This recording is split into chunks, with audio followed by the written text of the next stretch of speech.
Welcome back to the Nuts and Bolts of the Bible. I'm Pastor Travis Bolts. Today, I want to chat with you about what it really means to live in an upside-down world by diving into the story from the Bible found in Mark 10, verses 35 through 45. But don't worry, even if you're not super familiar with the Bible, there's still a lot we can pull from this story that's super relatable. So, picture this. Jesus and his disciples are on a road trip to Jerusalem. It's a big deal because Jesus has already told them twice about what's coming, his death and resurrection. Heavy stuff, right? But here's James and John, two of Jesus' closest followers, popping up with this bold request. They're like, "Hey Jesus, can you promise us something? We want the best seats in the house when you're in your glory." Now this sounds a bit like they're treating Jesus as a wish-granting genie, doesn't it? Jesus, ever patient, responds with a question. Do you really know what you're asking? Then Jesus talks about drinking his cup and a baptism he's about to experience. Now, to James and John, maybe this cup sounds like it's filled with something fancy, symbolizing power and prestige. But Jesus is talking about his upcoming suffering and sacrifice. It's not what they expected at all.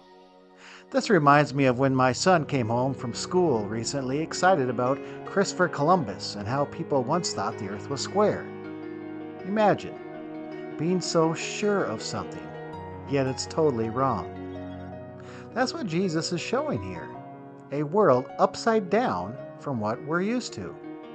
We often chase after power and status, assuming that's the way to success. Well, Jesus flips this idea on its head. He tells James, John, and the rest of the disciples that in God's kingdom, greatness comes from serving others, not from lording over them.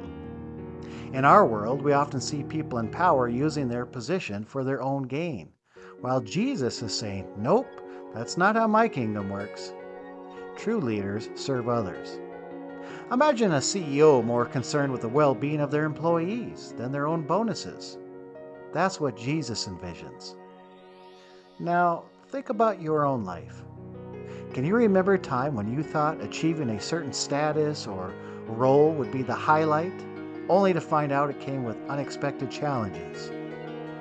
It's like that new job or big promotion that looks so shiny until you're knee-deep in responsibility. Boy, have I been there. Jesus is letting us in on a little secret. To truly lead and be great, we need to be willing to serve and lift others up. It's about flipping our mindset. Instead of focusing on what we can gain, it's about what we can give.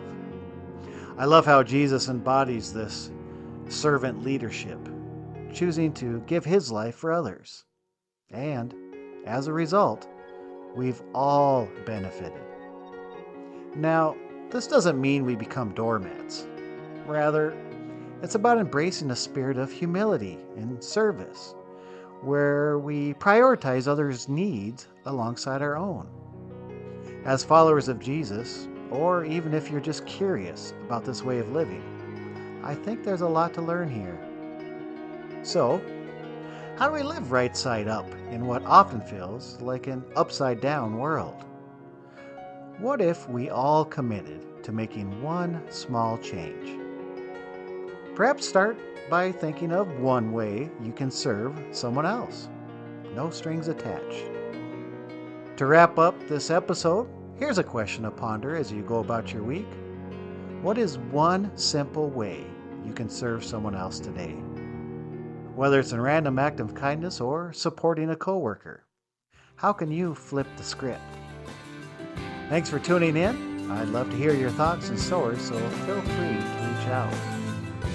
Until next time, stay in the Word daily. It will save your life. Bye-bye.